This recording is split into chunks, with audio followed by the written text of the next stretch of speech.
Hi guys, welcome to the channel Rahul vibes. ఈరోజు అయితే మనము తిరుపతిలోని ఒక్కుల మాత టెంపుల్కి అయితే వెళ్ళబోతున్నాం. శ్రీనివాసుని తల్లిగా పిలిచే ఆమె ఒక్కుల మాత టెంపుల్ చాలా బాగుంటుందని చాలామంది చెప్పారు. ఒకసారి విజిట్ చేద్దాం. ఈ వీడియోలోకి వెళ్ళబోయే ముందు మన ఛానల్ని ఎవరైతే సబ్స్క్రైబ్ చేయలేదో ప్లీజ్ సబ్స్క్రైబ్ చేయండి. అలాగే వీడియో కనుక నచ్చినట్టయితే ఒక లైక్ చేయండి. మీరు ఇచ్చేటువంటి ఒక లైక్ అండ్ సర్ప్రైజ్ నాకు ఎంతో మోటివేషన్ అయితే ఇస్తుందన్నమాట. సో ప్లీజ్ సబ్స్క్రైబ్ చేయండి, నన్ను సపోర్ట్ చేయండి. ఇంకా లేట్ చేయకుండా వీడియోలోకి అయితే వెళ్ళిపోదాం. Let's start A video. Okay guys, ఇప్పుడైతే మనము తిరుపతి దేవస్థానము పాత కాల్వ పేరూరు దగ్గర ఉన్నటువంటి ఒక్కుల మాత టెంపుల్కి అయితే వచ్చాం. ఇది చూడండి, బైపాస్ పక్కన ఉందన్నమాట. ఇది చూసుకున్నట్టయితే మనకి మెయిన్ ఆర్చ్ అనేది కనబడుతుంది అనమాట. ఒక్కుల మాత టెంపుల్ లోపలికి వెళ్ళడానికి మెయిన్ ఆర్చ్, ప్రశాంతమైనటువంటి వాతావరణం అయితే ఉంటుంది. ఇది ఇక్కడ నుంచి ఆ గుడి దగ్గరికి వెళ్ళడానికి చూడండి, మనకు ఒక చిన్న తిరుపతి లాగా కనపడుతూ ఉంది. సో మెల్లగా మనం బైక్లో అయితే వెళ్తున్నాము. చాలా అంటే చాలా బాగుంది, రైడ్ అయితే బాగుంది. సో ఇక్కడికి ముందు ఎంట్రన్స్ అవ్వగానే మనకి ఇక్కడ వినాయక స్వామి టెంపుల్ అయితే కనపడుతుంది. చూడండి, ఇది ఎప్పుడో కట్టించారనమాట. 1992లో కట్టించారు. దాని గురించి కూడా మీకు ఇప్పుడు చెప్తానమాట. ఇది వినాయక స్వామి టెంపుల్. ఇక్కడ ఎవరు కట్టించారన్న ఫుల్ డీటెయిల్స్ ఉంది. చూడండి, సద్దా శివయ్య గారు 1992లో ఈ ఆలయాన్ని అయితే కట్టించారనమాట. సో ఆ ఫోటోలో ఉన్నటువంటి వ్యక్తి అనమాట. సో ఇక్కడ అంతా బాగుంది. ఇంకా లోపలికి వెళ్తే ఇక్కడైతే మహాభారతం జరిగే చోటు అనమాట. అంటే ప్రతి ఇయర్ కూడాను ఇక్కడ మహాభారతం జాతరలాగా జరిపిస్తారనమాట. ఇది ధర్మరాజుల వారి గుడి. దీని లోపల కూడాను గుడి అంతా బాగా ప్రశాంతంగా ఉంటుంది. ఒక 5 minutes కూర్చొని మనం ధ్యానం లాంటిది కూడా చేయొచ్చు. ఇంకా మనం టెంపుల్కి అయితే ముందుకు మాత టెంపుల్ ఉంది. ఒకవేళ అక్కడ లోపలికి వెళ్ళి మన పూజ సామాన్లు ఏమైనా మర్చిపోతే ఇక్కడ మనకి షాపులు కూడా ఉన్నాయన్నమాట. ఇది ఒక్కుల మాత టెంపుల్ మెయిన్ ఆర్చి. సో ఇక్కడంతా ఫస్ట్ పెద్ద గుట్టలాగా ఉండేది. ప్రజెంట్ అయితే ఇప్పుడు టీటీడీ వాళ్ళు దీన్ని బాగా నిర్మించారు. ఇది ఒక్కుల మాత ఆలయం యొక్క పుష్కరిణి. చూడండి, ఇక్కడ పుష్కరిణి కూడా నీట్గా తవ్వించారనమాట.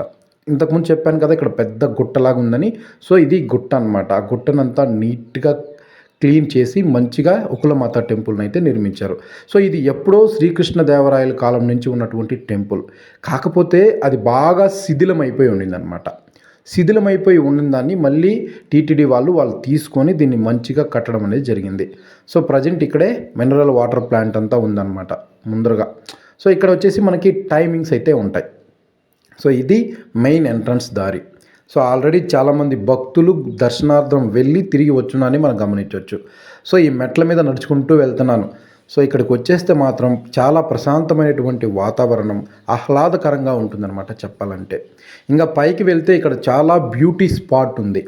ఇక్కడ ఏంటంటే ఈ స్పాట్లో మనము ఫొటోస్ తీసుకోవచ్చు. చాలా అంటే చాలా మంచి ప్లేసెస్ అనమాట ఇది. ఇంకా ఈ ద్వారం గుండానే మనము పైకి వెళ్ళాల్సి ఉంటుంది. సో ఇక్కడి నుంచి మనం నడుచుకుంటూ పైకి అనేది వెళ్దాం. సో పైకి వెళ్ళిన తర్వాత ఇక్కడ గుడి కనపడుతుంది.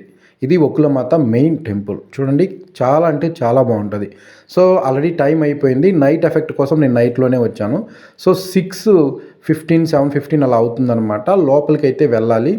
ఇది అమ్మవారి పైన గాలిగోపురం. చూడండి, గాలిగోపురం అనమాట. సేమ్ వెంకటేశ్వర స్వామి గుడి ఎలాగైతే ఉందో దానికి ఏమాత్రం తీసిపోకుండా అయితే నిర్మించారు. సో ఇక్కడి నుంచే మనము శ్రీ ఒక్కులమాత అమ్మవారిని అయితే దర్శించుకోవచ్చు. లోపలికి వెళ్తే కెమెరాలు అవంతా అలౌడ్ లేదు కాబట్టి మేము ఇక్కడి నుంచే చూపిస్తూ ఉన్నాం అనమాట. చూడండి, సో ఫోటోలు వీడియోలు తీయకూడదని చెప్పి లోపల పెట్టారు. ఇది అమ్మవారిది బంగారు పొత్తుతో చేశారనమాట. ఇది గర్భగుడి. సో దీని లోపలే అమ్మవారు ఉంటారు. సో ఇక్కడ ఇంకొక చిన్న విషయం ఏంటంటే, శ్రీ విమాన వెంకటేశ్వర స్వామి ఆలయం అన్నట్టుగా ఇక్కడ విమాన ఒక్కులమాత అమ్మవారిని కూడా నిర్మించారనమాట. దీని అంతా గోల్డ్, బంగారు పొత్తతో పూసారనమాట. మనం ఇక్కడ ఉన్నటువంటి అమ్మవారిని కూడా నేను మీకు జూమ్ చేసి చూపిస్తాను. అమ్మవారిని ఇక్కడి నుంచే మనము దర్శనం అయితే చేసుకోవచ్చు అనమాట. సో దీన్ని చూడడానికి ఇప్పుడు చాలామంది చాలా ప్రజాదరణ అయితే పొందిందనమాట. చాలామంది చాలా ఊర్లలో నుంచి కూడా వస్తున్నారు.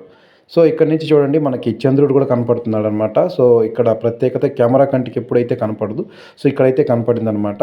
వీడియో కనుక నచ్చినట్లయితే ఒక లైక్ చేసి సపోర్ట్ చేయండి. Thank you for watching guys. Thank you so much for watching.